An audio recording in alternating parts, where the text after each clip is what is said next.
আসসালামু আলাইকুম। আমি doctor Saiful Alam, Sheppey national হসপিটালে পেডিয়াট্রিক অ্যান্ড নিউরোলজি ডিপার্টমেন্টে অ্যাসোসিয়েট কনসালটেন্ট হিসাবে কর্মরত আছি। আজকে আমরা বাচ্চাদের ভাইরাল ফিভার সম্পর্কে কথা বলবো। সাম্প্রতিক যে সিজনাল ফিভার আসতেছে, এটা বেশিরভাগ ক্ষেত্রেই ভাইরাস দিয়ে হয়ে থাকে। এটা আমরা ভাইরাল ফিভার বলে থাকি। তো এই ভাইরাল ফিভারের বাচ্চাদের ক্ষেত্রে প্রথম লক্ষণ হচ্ছে বাচ্চা অনেক জ্বর আসবে। জ্বরটা এমন হতে পারে যে জ্বর 100 2 3 4 এমনকি 105 পর্যন্ত উঠে যেতে পারে। সাধারণত 24 ঘন্টা জ্বর বেজ দিলে নাও আসতে পারে। বাট ঘাবড়ানোর কিছু নাই। ভাইরাল ফিভার সাধারণত আমরা দেখি 3 থেকে 4 দিনের মধ্যেই ঠিক হয়ে যায়।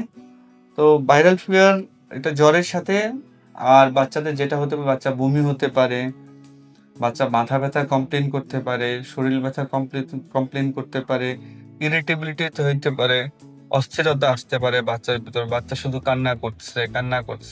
অনেক সময় এসব মায়েরা কমপ্লেইন করে বাচ্চা শুধু কান্না করে। সাথে সর্দি কাশি থাকতে পারে। কোনো বাচ্চার একটু পাতলা পায়খানাও থাকতে পারে।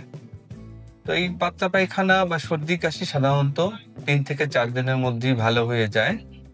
তো আমরা এই সময়টা থেকে বাচ্চাকে সবচেয়ে বড় সাপোর্ট হচ্ছে খাওয়া দাওয়া সাপোর্ট। যেহেতু বাচ্চার খাওয়া কমে যায়, সেক্ষেত্রে আমরা বাচ্চাকে যত পারি বেশি করে তরল খাবারের দিকেই ঝুঁকে যাব। বেশি করে তরল খাবার দিব। এছাড়া জ্বর বেশি হলে আমরা প্যারাসিটামল সাপোজিটরি ইউজ করতে পারবো। এছাড়া জ্বরের সিরাপ দিব।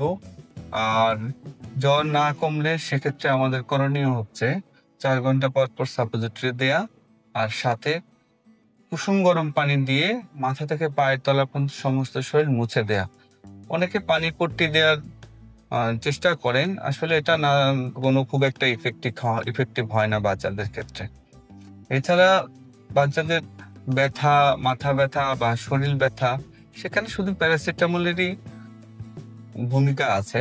অন্য কোনো ব্যথার ওষুধ আমরা ডিসকাস করে দিতে নিষেধ করি সাধারণত। আর যেটা পাতলা পায়খানা হলে আমরা ওরসালাইন দিব সাথে।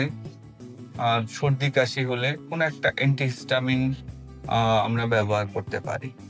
তবে সাধারণত বাচ্চার জ্বর 3 থেকে 4 দিনের বেশি আর স্থায়ী হয় না। 3 থেকে 4 দিনের মধ্যেই কমপ্লিট রিকভারি হয়ে যায়। কোনো ক্ষেত্রে 5-6 দিন লাগতে পারে সর্দি কাশিটা কমতে, কিন্তু জ্বরটা সাধারণত 3-4 দিনের মধ্যেই কমে যায়। আর এর সাথে বলা যেটা জরুরি যে এখন ডেঙ্গু চারপাশে খুব স্প্রেড হচ্ছে।